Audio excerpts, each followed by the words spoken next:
How Napoleon became Emperor of France. In the previous video, how Napoleon became the most powerful man in France, we explored the early career of Napoleon Bonaparte.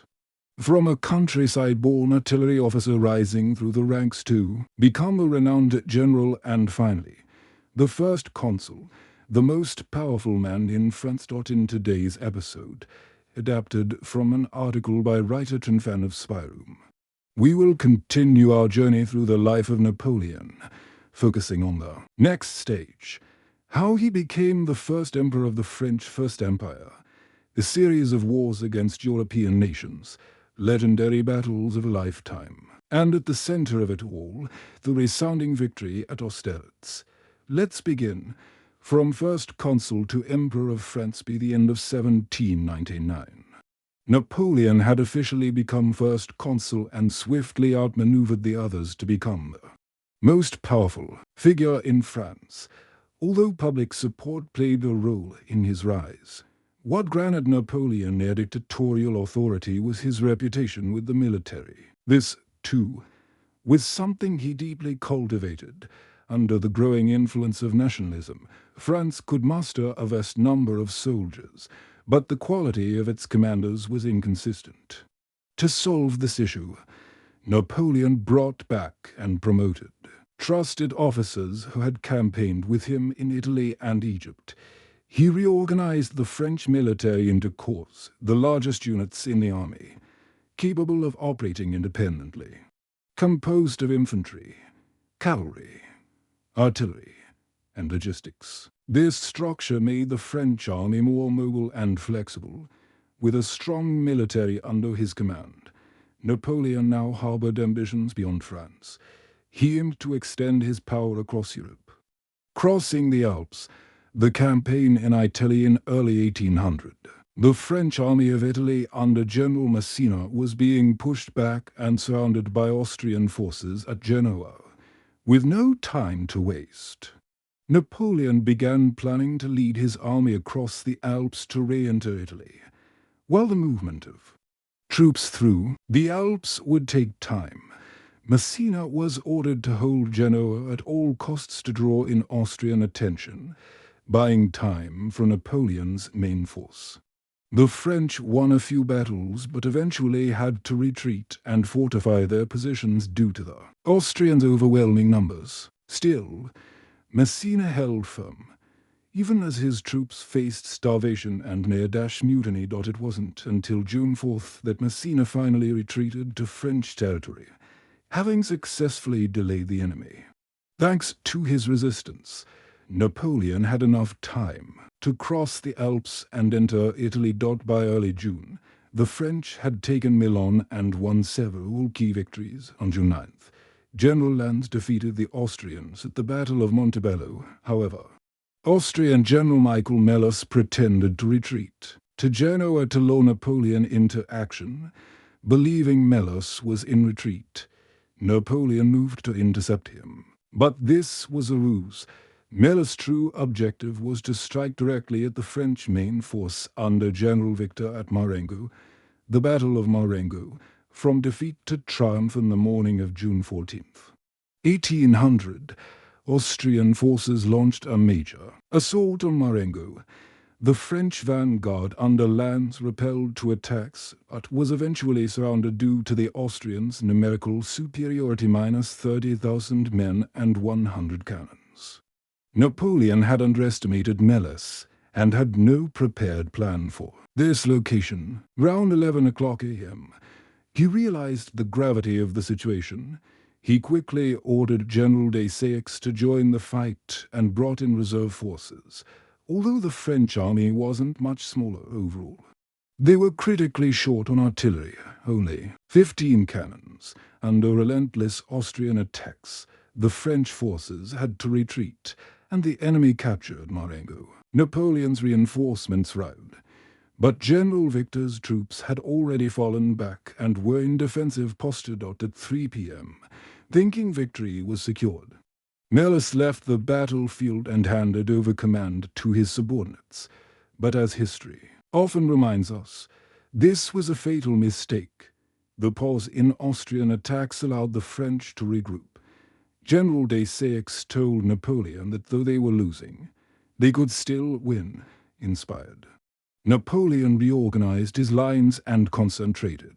The cannons. After 20 minutes of intense shelling, French infantry advanced, while General Kellermann's cavalry exploited the chaos to strike the Austrians from the rear, taken by surprise.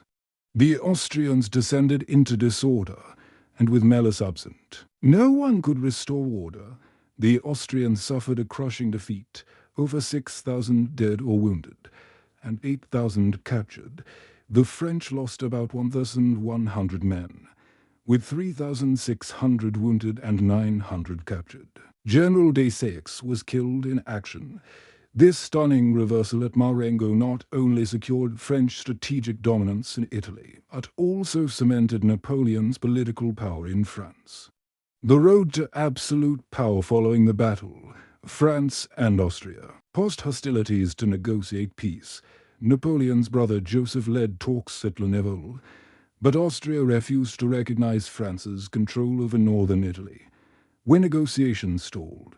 Napoleon turned once more to force. General Moreau led a successful campaign against Austria, winning at Hohenlinden in December 1800 and another victory at Pozzolo later that month. These defeats forced Austria to sign the Treaty of Lunéville in early 1801. Austria and the Holy Roman Empire agreed to peace with France and exited the Second Coalition. France gained full control over the left bank of the Rhine, northern Italy, and the Grand Duchy of Tuscany. Meanwhile, French forces in Egypt had been defeated by British and Ottoman troops and surrendered, exhausted. Both France and Britain signed the Treaty of Amiens in March 1802, ending all hostilities and concluding the War of the Second Coalition. At home, Napoleon's power continued to grow. In 1802, he abolished the 10-year term limit of the consulship. A national referendum overwhelmingly supported naming him first consul for life, granting him authority to amend the constitution and choose his successor. In essence, Napoleon was now a de facto king, the birth of an empire thou France had signed. A peace treaty. Britain remained its eternal rival. The British backed royalist factions to stir unrest in France. Hostilities resumed in 1803, and Britain formed yet another coalition to wage war. Napoleon gathered troops in Boulogne in northern France, preparing for an invasion of Britain. A campaign that ultimately never materialized. In early 1804, Napoleon's agents uncovered a royalist plot to assassinate him, aiming to restore the Bourbon monarchy. The plot was allegedly linked to General Moreau and Louis Antoine, Duke of Enghien. Though lacking concrete evidence, Napoleon ordered the Duke's arrest and execution on March 21, 1804, an act that sent shockwaves through Europe and alarmed the nobility. Supporters of Napoleon seized the moment, arguing that France needed a new dynasty to ensure stability, soothe European monarchies, and elevate Napoleon to equal status with kings. This also prevented the Bourbon royal family from reclaiming power. On May 18, 1804, the French Senate proposed Napoleon become Emperor of the French, and later that year, Napoleon crowned himself, not as King of France, but Emperor of the French. A new era for a Francis coronation had two meanings. Napoleon did not restore the old monarchy. Instead, he established a new empire built on republican ideals and public support. He was not a king by divine right, but a ruler chosen by the people. France had transitioned from monarchy gives republic gives empire, a shift that signaled not just imperial ambition, but the fierce rise of French nationalism. From a modest artillery officer with a country accent and short stature, Napoleon now sat on the imperial throne. Appear to monarchs of ancient royal houses, immediately after his coronation, Napoleon appointed 18 marshals of the empire, loyal generals who had proven themselves in battle. Tensions reigned European monarchies like Britain, Russia, Sweden. And the Ottoman Empire refused to recognize Napoleon's imperial title. Austria did, but only in exchange for France recognizing Francis II as Emperor of Austria, who previously wore the crown of the declining Holy Roman Empire and now sought to create a new Austrian empire. In 1805, Napoleon crowned himself king of Italy in Milan, wearing the Iron Crown of Lombardy. Austria saw this as a blatant provocation, especially when Napoleon annexed Genoa and Liguria, violating the Treaty of Schönbrunn. War was once again on the horizon, prelude to Austerlitz. In April 1805, Britain and Russia formed the Third Coalition, and soon after, Austria joined. By August, Sweden also joined, and the coalition declared war on France. Napoleon, who had long prepared his forces at Boulogne for an invasion of Britain, pivoted. He renamed his army the Grande Army. Rather than wait, the coalition struck first. They mobilized three main forces. 40,000 British, Russian, and Swedish troops attacked Hanover. Seized by France in 1803.1800, Russian and Austrian troops advanced. Along the Danube, 142,000 Austrian troops moved into northern Italy.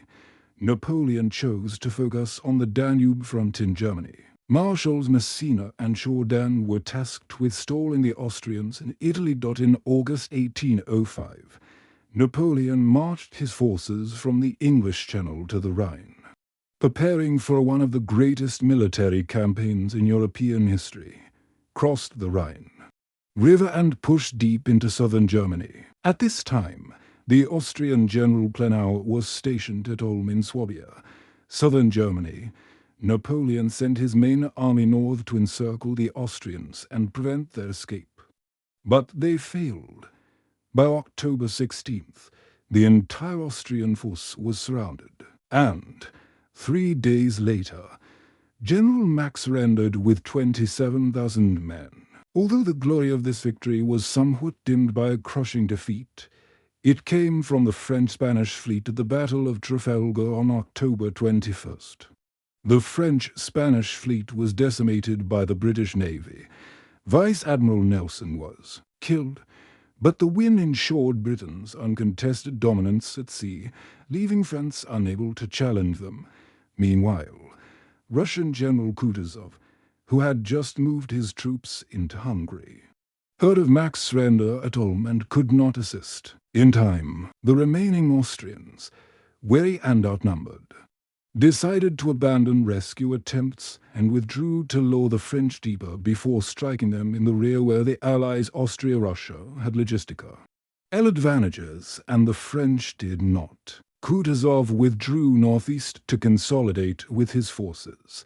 Napoleon immediately recognized he was at a disadvantage. The Russian army remained intact and was merging with Austrian forces.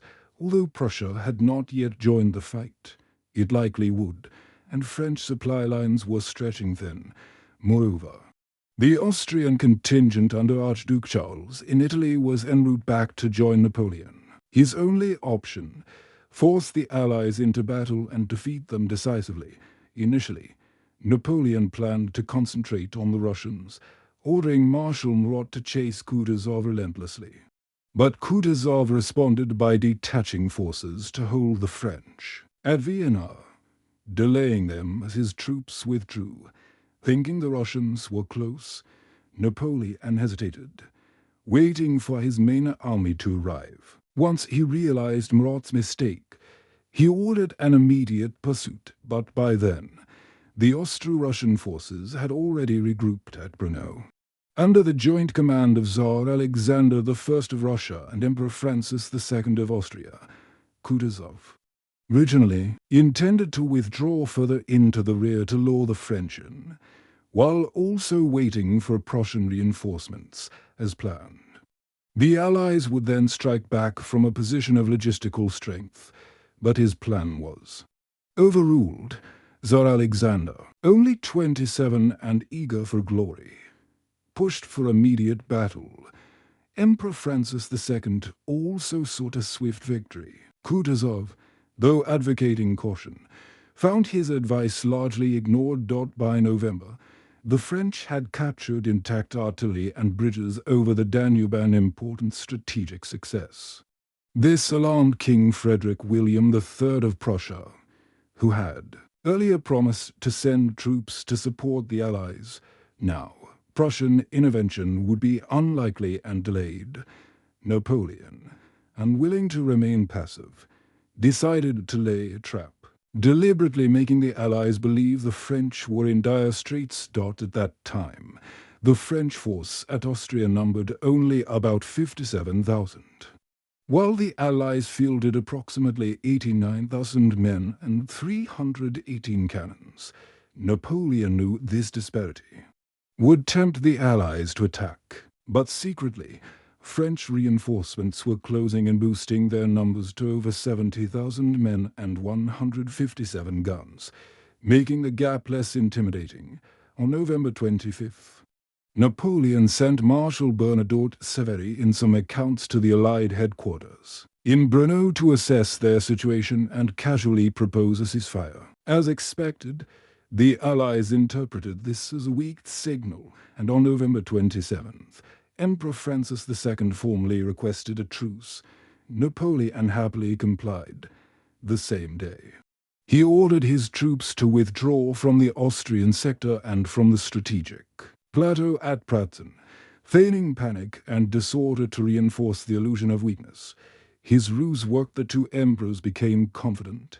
They believed the French were being cornered. On November 20th, Napoleon arranged a private meeting with Tsar Alexander through the Tsar's aide, Prince Nikolai Golitsyn, sometimes rendered as Don Gurukov.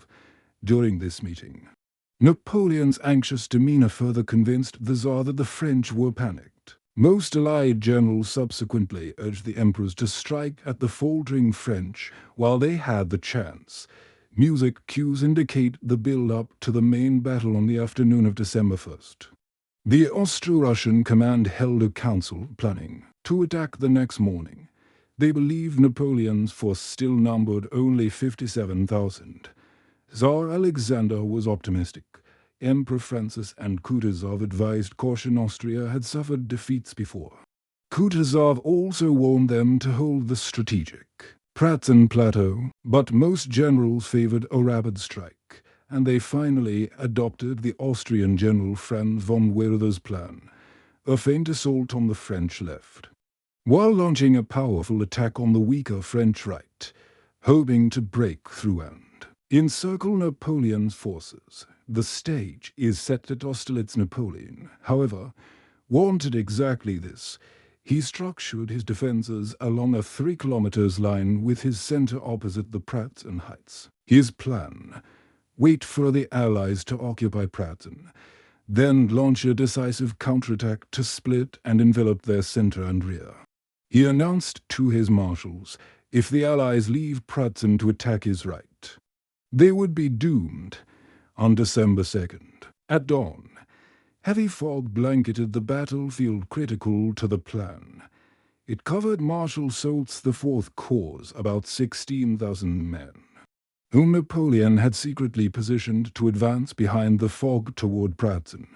Meanwhile, Marshal Devout's III Corps hastened south to reinforce the French right under siege. Napoleon understood the risk. Devout's timely arrival was essential. French defences were daringly thin there. They were told to hold at all costs, trusting in Devout's capable leadership. On the French left, Lannes's corps, alongside a new supply line, stood ready, supported by Guard reserves and Bernadotte's I Corps. Dawn of the great battle at 8 o'clock. The fog still thick when the Allies began their assault at Telnitz and Sokolnitz. The French were forced back across the Goldbox stream. Devout's corps arrived just in time, and with determined resistance supported by France's artillery they halted the Allied advance. As Allied infantry pressed forward, Kutuzov and Napoleon remained on Pratzen. Kutuzov knew its value and paused to hold it, but again, Tsar Alexander ordered him off Pratzen to send reinforcements to the right flank, a key decision in the Allies' downfall at Austerlitz at 8:45.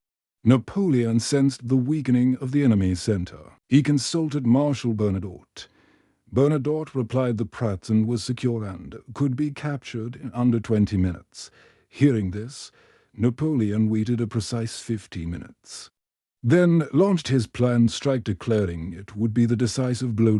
As the fog began to lift, French troops started ascending the slopes toward Pratzen from behind the Allied lines. The rising sun illuminated their advance, catching the Allied soldiers on the plateau by surprise. Confusion spread among their leaders. Pyramid units were hastily redeployed to repel the French assault. The turning-tide fighting intensified. After nearly an hour of fierce combat, the French had cleared large portions of Pratzen, although some fresh Austrian troops held parts of the heights, using their numbers to repel elite French infantry. Shortly, the French began to fall back under pressure, and there were even talks of retreat. But Napoleon ordered a renewed assault. His men surged back and finally recaptured Pratzen. From this elevated position, they could now strike into the Allied center, cutting their battle line apart.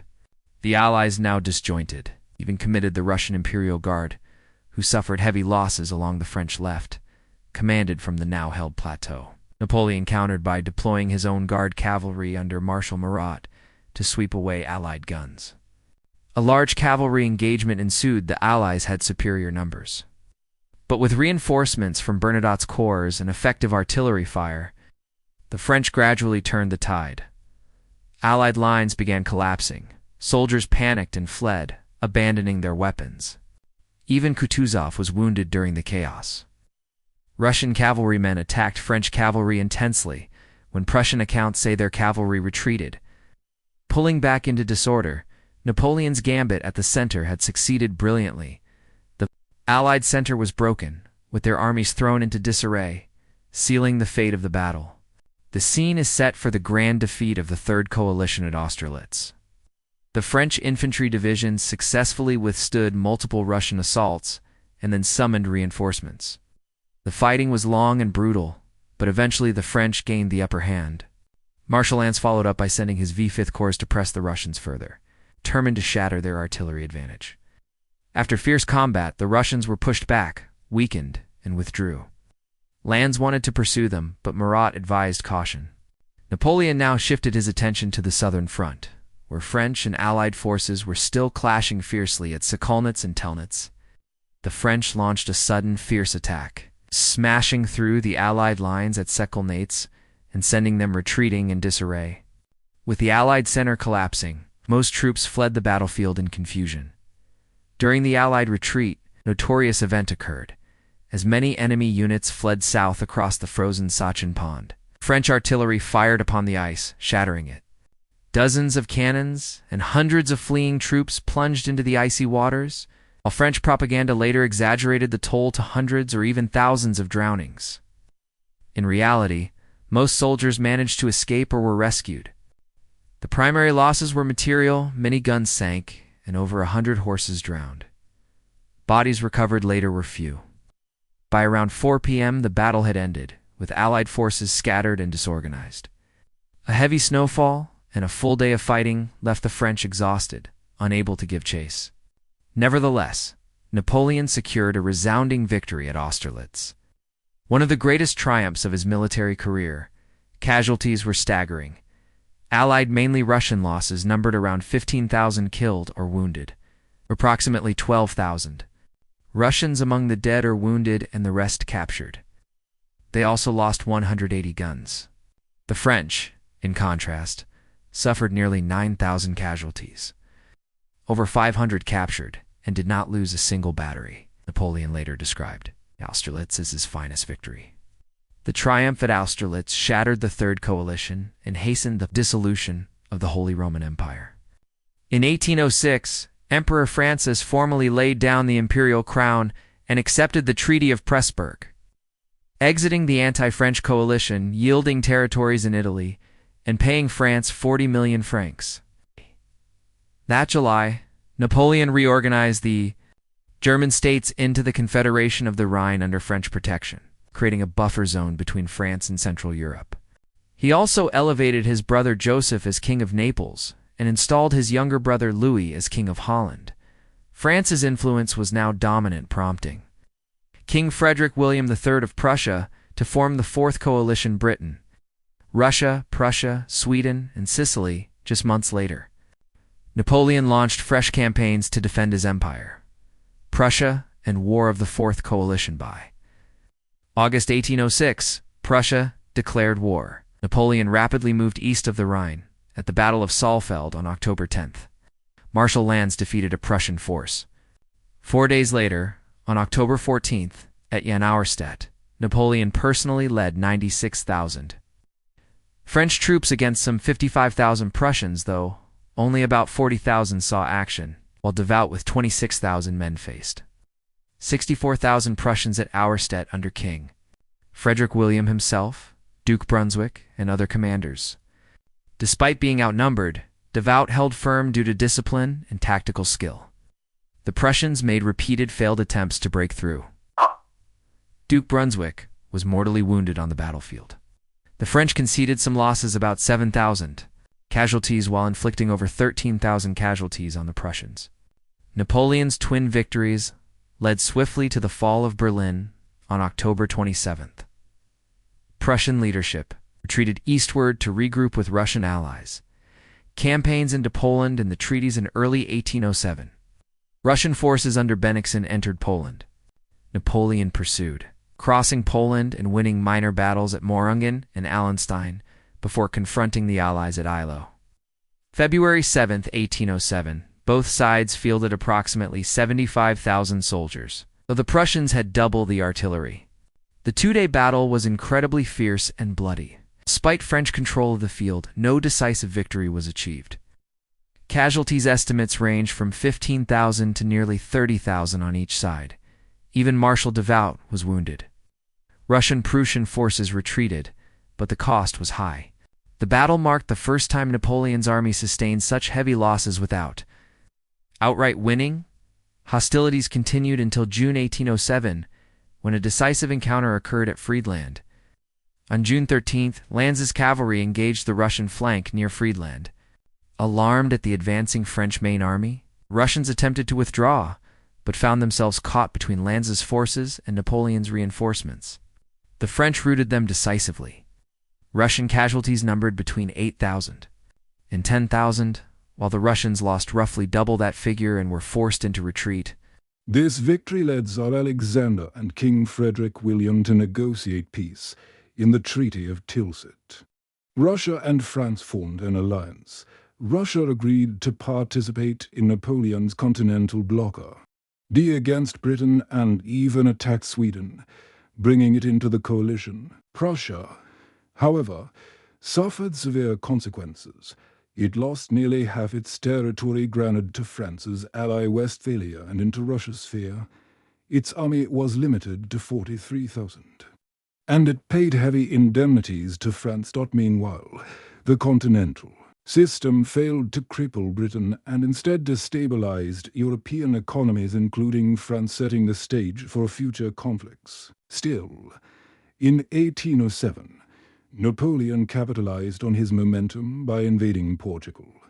He deposed King Charles IV and replaced him with his brother Joseph in Naples. He installed his brother-in-law Joachim Murat. These moves angered both Spanish elites and the populace, triggering a guerrilla war known as the Peninsular War.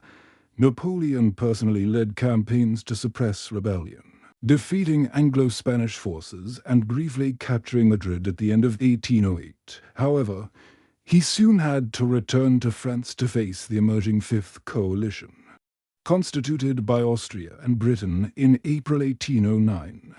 Although Austria scored initial successes, Napoleon decisively counterattacked in battles like Essling and Wagram, reshaped Central Europe, and reaffirmed his hegemony the next day. Once the French reinforcements had successfully crossed the river, Napoleon initially recaptured the two villages. However, The Archduke then committed his reserve forces, using overwhelming firepower to push the French back, realizing the situation was no longer salvageable. Napoleon ordered a cavalry charge not to win the battle, but to buy time for his main force to retreat for the first time in over a decade. Since the Egyptian campaign, Napoleon had suffered a defeat. The French lost around 5,000 soldiers, including Marshal Lannes, and nearly 20,000 men were wounded or captured. Although Austria claimed victory, their own losses in dead, wounded, and captured were equally severe. As a result, Archduke Charles was unable to capitalize on the win with a pursuit. Right after the defeat at Aspern, Essling, Napoleon wasted no time. He summoned reinforcements from allied nations, raising his total force to over 160,000 men. On July 4th, he cautiously led his army across the Danube once again to confront Archduke Charles, who commanded over 130,000 men. The two sides clashed fiercely the next day, bombarding each other with heavy artillery. At first, the French gained an advantage, but the Austrians quickly launched a successful counterattack and withdrew to secure high ground. Napoleon attempted to outflank the Austrian left, but failed. The first day of the Battle of Wagram ended in a stalemate. Neither side held a decisive upper hand. By dawn the next day, Napoleon concentrated his forces and launched a major assault on Austrian strongholds. The two armies continued to exchange brutal artillery fire. Gradually, Marshal Devout defeated the Austrian left, while Marshal Massena broke through their right flank, sensing the moment had come. Napoleon struck the Austrian center with full force. The fighting was intense, and both sides suffered enormous casualties. By the afternoon, without reinforcements and having lost the will to fight, Archduke Charles ordered a general retreat. Napoleon had secured another victory, at the cost was horrific. The French suffered 35,000 casualties, including wounded and captured. The Austrians endured even heavier losses, over 37,000 killed, wounded, or captured. Austria's losses at Wagram were even greater than at Austerlitz, but they had dealt Napoleon a painful blow. They did not panic in retreat. They withdrew in good order and were ready to fight again if needed. Still, Austria decided to end the war and signed the Treaty of Schönbrunn with France, thus ending the War of the Fifth Coalition. Napoleon had won again. At this time, the price was too steep, and the cracks were beginning to show. If Aspern Essling had proven that Napoleon's army was not invincible, then Wagram revealed that Napoleon himself was no longer at his peak. He did not win through masterful tactics, but through superior artillery and the reckless bravery of his men, resources that could not last forever. The War of the Fifth Coalition had revealed another truth. France's manpower was finite, and the empire could, in fact, be beaten.